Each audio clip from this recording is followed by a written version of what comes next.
La réactivité est l'une des principales caractéristiques du tempérament. Le comportement d'une personne dans différentes situations dépend de cette qualité. Comment prenez-vous vos décisions? De manière spontanée, sous le coup de l'émotion, ou de manière réfléchie? La réponse à cette question montre comment se développe la réactivité, que l'on sache ou non faire face à des situations inattendues. Que pensaient les scientifiques et les philosophes de l'Antiquité à propos du tempérament? Les philosophes et les scientifiques de l'Antiquité pensaient qu'à la naissance, une personne reçoit un ensemble de qualités qui déterminent sa vie future. Il n'est pas possible de changer complètement ces qualités. Cependant, il est possible de les ajuster facilement en utilisant les influences sociales et éducatives. Hippocrate, puis Claudius Gallon, après ses élèves, ont défini et décrit 4 types de tempéraments. Ils se distinguent les uns des autres en fonction de la teneur en substances spécifiques du corps. Optimiste. Il y a beaucoup de sang dans le corps et sa grande teneur est due à son action. Personne flegmatique.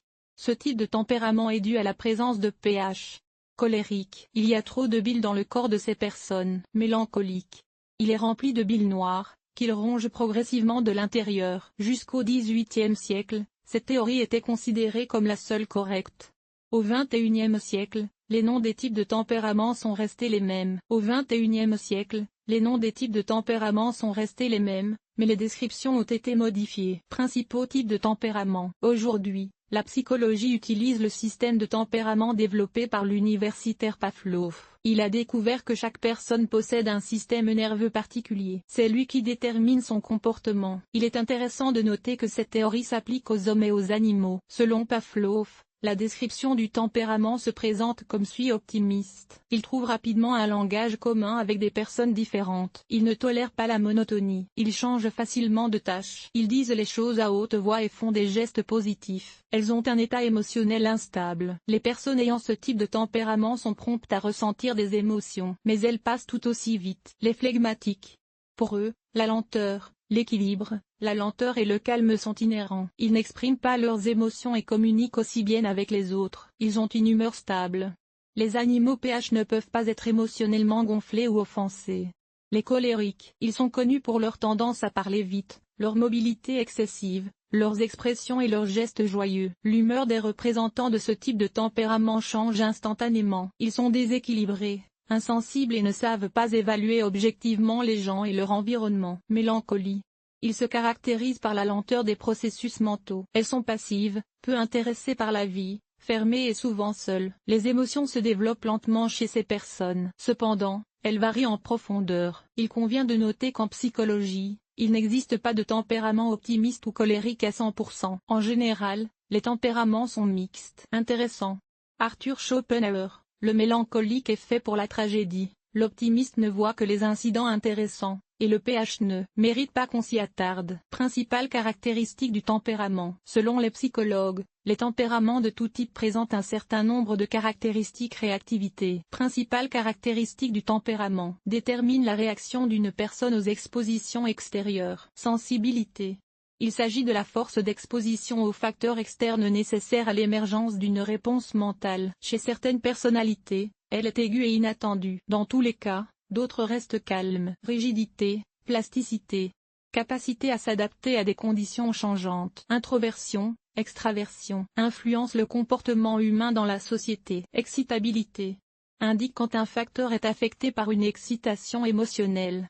Vitesse de réaction. Indique la rapidité de la réponse mentale à l'influence des stimuli externes. Dans la pratique psychologique, le tempérament d'une personne est évalué pour chacun des traits énumérés. Valeur de la réactivité en psychologie. C'est Wolf Merlin qui, le premier, a parlé de la réactivité comme faisant partie du tempérament humain. Ainsi, en psychologie, la réactivité est la réponse d'une personne au comportement contrariant de facteurs internes et externes. Le tempérament et la productivité dépendent directement de la durée et de l'intensité de ces réactions. Il est intéressant de noter que de nombreuses entreprises évaluent la réactivité des candidats lors des entretiens. La psychologie distingue plusieurs types de réactivité individuelle. Elle est due aux qualités et caractéristiques innées et acquises d'une personne. Elle est déterminée par l'âge, l'étage et le type d'activité neuronale. Elle dépend de facteurs externes. Les groupes.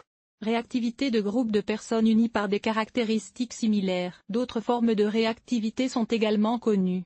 Physiologique et pathologique. La première est la réaction normale d'une personne en bonne santé à un stimulant. La seconde est une réaction non spécifique. La première est la réaction d'une personne qui a été exposée à un stimulus, mais qui n'y a pas été exposée. La réactivité permet-elle de prendre des décisions plus rapidement? La réponse est affirmative. Les personnes dont la réactivité est très développée prennent des décisions rapidement dans un grand nombre de situations. Cependant, dans la plupart des cas, cela se produit sous l'influence de sentiments et d'émotions. Les réactions et les conclusions peuvent donc être erronées. Les personnes réactives sont particulièrement adaptées aux situations critiques. Elles compensent leurs décisions à la vitesse de l'éclair pour sauver la vie des autres. Les personnes peu réactives ont un plan d'action à long terme. Elles sont incapables de prendre des décisions rapides et perdent ainsi de précieuses minutes, ce qui dépend de l'intensité de la réactivité. Qu'est-ce que la réactivité? Par définition, la réactivité en psychologie est la réponse d'une personne à un stimulant. Comme toute autre qualité, elle a sa propre intensité. Les scientifiques ont mis au point une formule qui reflète le type de réaction. Selon la formule Braid, chez les personnes peu réactives, l'intensité de la réponse dépend de l'intensité de l'effet du stimulus. Plus elle est importante, plus la réaction est forte. Les personnes à forte réactivité s'emportent facilement. Leurs réactions sont indépendantes du degré d'exposition aux facteurs de stimulation. Ainsi,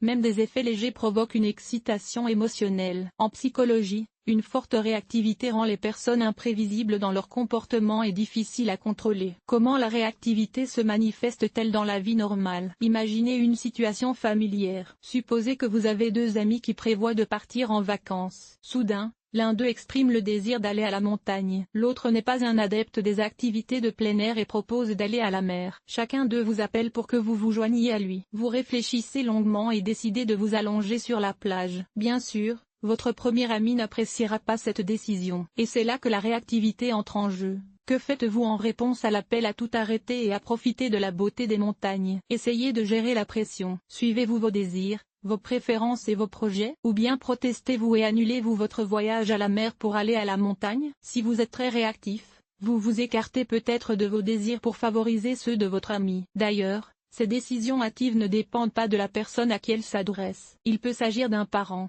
d'un proche ou même d'un inconnu. Le lien entre réactivité et activité. Comme mentionné ci-dessus, les personnes très réactives perdent facilement leur sang-froid. Une légère exposition à l'extérieur suffit à la réactivité. C'est ce qu'indique la formule de réactivité. Ces personnes se caractérisent donc par un faible niveau d'activité et de performance. Elles sont constamment distraites par des questions non pertinentes. En outre, elles sont dépendantes des stimuli internes. Il ne s'agit pas tant de pensées, de sentiments et d'émotions que de bons stimuli. Les personnes peu réactives ont un niveau d'activité élevé. Elles accomplissent lentement les tâches qui leur sont confiées, ne prêtent pas attention aux futilités et s'en tiennent à leurs objectifs. Une personne réactive travaille jusqu'à ce qu'elle obtienne ce dont elle a besoin. Il est intéressant de noter que de nombreux scientifiques, qui ont fait des découvertes surprenantes, avaient un faible niveau de réactivité. C'est ce que pensent les psychologues. Conclusion. Êtes-vous une personne réactive? Comment répondriez-vous à la première question posée? Dans certains cas, une forte réactivité en tant que trait de tempérament est très utile. Dans les situations critiques, elle permet de prendre facilement les bonnes décisions. Cependant, elle interfère parfois et empêche de se concentrer sur les questions essentielles. Il faut donc apprendre à contrôler cette qualité et à s'adapter rapidement aux situations changeantes.